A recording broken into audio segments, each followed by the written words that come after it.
Mariata Banner, donc, qui est en direct avec nous par téléphone. Bonjour. Bonjour. Alors, vous avez décidé d'aller plus loin qu'un simple témoignage à propos des abus dont vous avez vous-même été victime dans votre enfance, puisque vous décidez de vous engager à travers une association, Teara Ohina. Alors, est-ce que vous pouvez nous en dire plus sur cette association, tout d'abord ? Alors, cette association, elle a pour but principal de permettre à des jeunes femmes ou des jeunes hommes de libérer la parole, comme moi j'ai eu la chance de pouvoir le faire.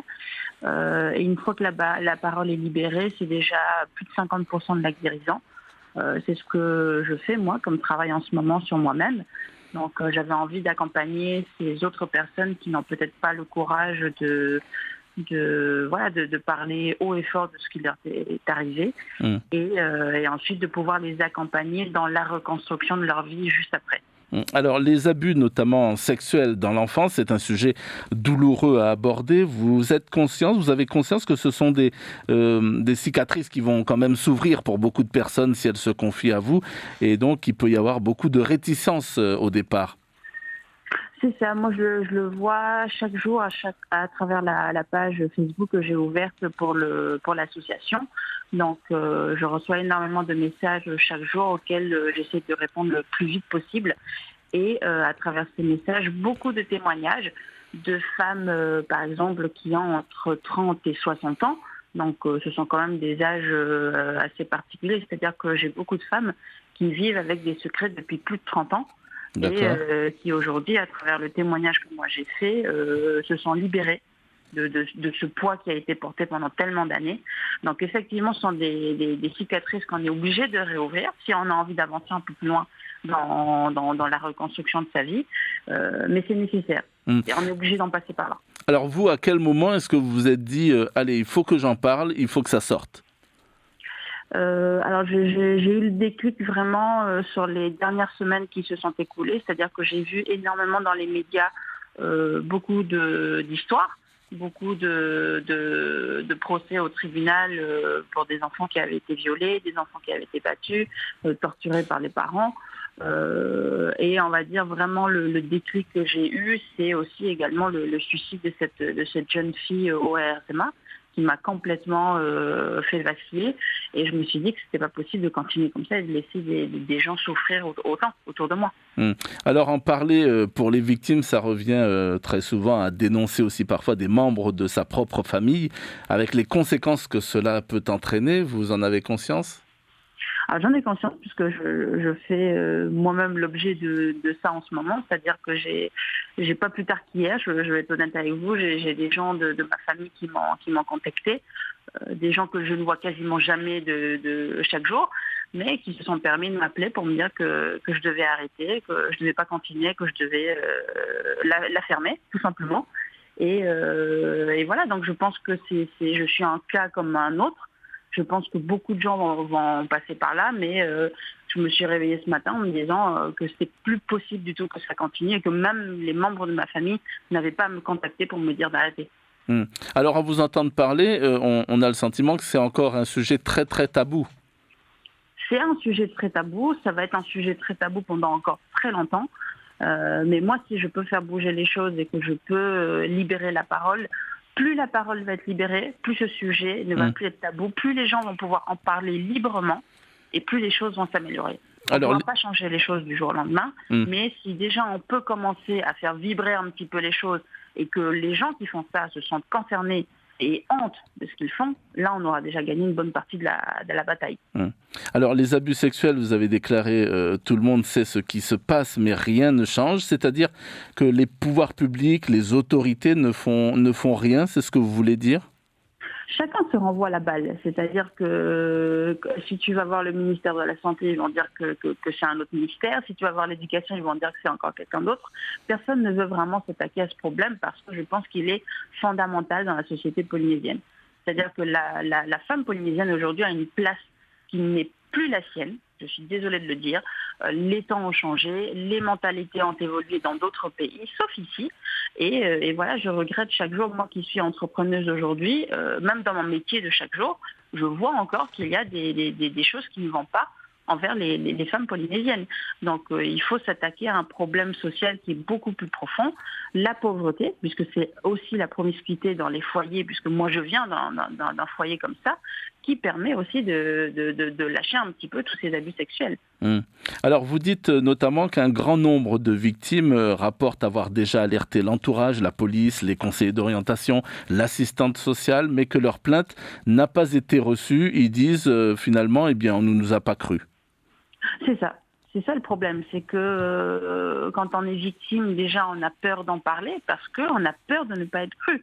Et c'est ça toute la complexité de la chose. C'est-à-dire que même moi, j'ai eu peur à un moment qu'on ne me croit pas.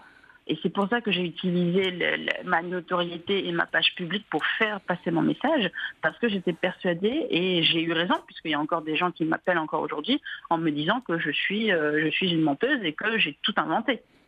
Sauf que je connais des gens autour de moi qui ont vu la situation, qui n'ont rien fait. Donc je sais ce que je dis, je sais ce qui m'est arrivé. Et dans les nombreux témoignages que j'ai reçus, c'est toujours la même trame de l'histoire. C'est-à-dire qu'il y a les abus sexuels, ça peut aller jusqu'au viol. Il y a des femmes qui m'ont dit qu'elles étaient même tombées enceintes de leur bourreau, qu'elles ont dû garder les enfants parce que la famille ne voulait surtout pas qu'il y ait avortement. Mais tout ça, tout le monde est au courant, mais personne ne veut faire bouger les choses. Et personne ne veut croire ces jeunes filles. Alors, une ligne téléphonique spéciale va bientôt être activée, si ce n'est déjà fait. Alors, sous quel délai et puis qui pourra appeler ce numéro ? Alors moi, le but de cette ligne, c'est que tout le monde puisse l'appeler à n'importe quelle heure. C'est-à-dire que je trouve ça, enfin, j'ai même pas les mots pour dire à quel point je trouve ça scandaleux qu'il n'y ait plus de ligne téléphonique pour l'enfance maltraitée en Polynésie, en sachant que c'est quand même un problème fondamental de notre société. Et j'espère pouvoir mettre le numéro en ligne avant la fin de l'année. J'ai déjà rencontré les personnes compétentes dans ce milieu-là et à chaque fois, c'est toujours le même discours. Ça va mettre du temps, on va tout faire pour que ce soit réalisable, mais moi, je veux le mettre avant la fin de l'année. Alors, depuis le lancement de votre association, vous avez été assailli de témoignages essentiellement féminins. Et parmi les victimes, vous le dites, il y a des personnalités connues, ce qui montre bien qu'il s'agit d'un mal qui touche finalement toutes les couches de la société. Oui, ça touche n'importe qui. Ça peut toucher votre sœur, votre maman, votre cousine, votre tante. Je parle plutôt au féminin parce que, pour être honnête, j'ai eu 98% des messages sont féminins. Donc je vais surtout m'adresser aux femmes. Et j'ai beaucoup de femmes mariées aujourd'hui qui ont des situations de famille stables, qui sont des femmes qui ont des sociétés, qui ont fait quelque chose de leur vie et qui m'écrivent toutes en me disant « Mon mari n'est pas au courant ». Mes enfants ne sont pas au courant, mais grâce à ce que tu as fait, je vais pouvoir leur raconter mon histoire et leur dire la vérité. Donc, il faut se rendre compte quand même que le problème est immense.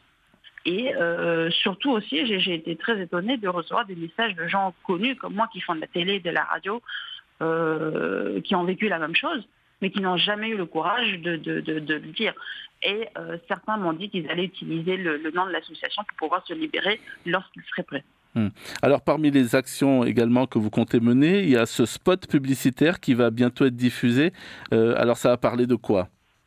Alors, ça va surtout parler de certains témoignages. Donc, moi, le but, c'est que certaines personnes aient le courage d'aller jusqu'au bout de la démarche et de pouvoir témoigner en public. Et puis surtout, ça va être d'utiliser des visages connus comme des visages pas très connus pour faire passer des messages à la télé, surtout envers les enfants, en leur faisant des petits sketchs ou des petites images très simples à comprendre, comme par exemple, si tu te retrouves avec un adulte dans une pièce et qu'il commence à te demander de te déshabiller, ce n'est pas normal. Si tu te retrouves sous la douche, machin, ce n'est pas normal. Donc des petits sketchs qui vont permettre aux enfants de comprendre qu'ils sont en train de vivre une situation qui n'est pas normale et qu'ils peuvent maintenant appeler le numéro ou discuter avec des gens de l'association ou même des gens qui sont autour d'eux qui vont pouvoir signaler le cas à la police. Vous êtes nombreux ou nombreuses au sein de cette association ? Alors l'association, elle a vu le jour à peine hier, parce que le temps de faire tous les papiers, que tout soit officiel. Donc il y a certains membres dans l'association, mais j'ai prévu une rencontre. Ce qui est compliqué un peu en ce moment avec la situation sanitaire, c'est de rencontrer beaucoup de gens en même temps. Donc normalement une rencontre est prévue la semaine prochaine avec tous les gens qui souhaitent intégrer l'association. Alors, pour finir, qu'est-ce qui vous manque pour aller plus vite ou plus loin dans votre entreprise ? Ce qui nous manque aujourd'hui, c'est un peu plus d'écoute. C'est-à-dire que moi, je multiplie les interviews pour faire parler de la cause. Mais ce qui est le plus important, c'est qu'aujourd'hui, les gens puissent en parler sans en avoir honte, qu'ils puissent libérer la parole, qu'ils puissent libérer le message. Et plus les gens vont en parler, plus ce sera plus facile pour nous de se battre et ce ne sera plus un tabou. Merci beaucoup en tous les cas, Mayata Baner, donc d'avoir accepté notre invitation. Je rappelle que vous œuvrez au sein de l'association Teara Ohina, donc que vous avez créée et qui est née hier d'ailleurs et qui veut inciter donc les personnes victimes d'abus à rompre le silence et à dénoncer ce dont elles ont été donc où elles sont victimes. Et puis un numéro de téléphone, une ligne spéciale sera mise en route avant la fin de l'année, vous l'espérez. Merci beaucoup. Merci beaucoup.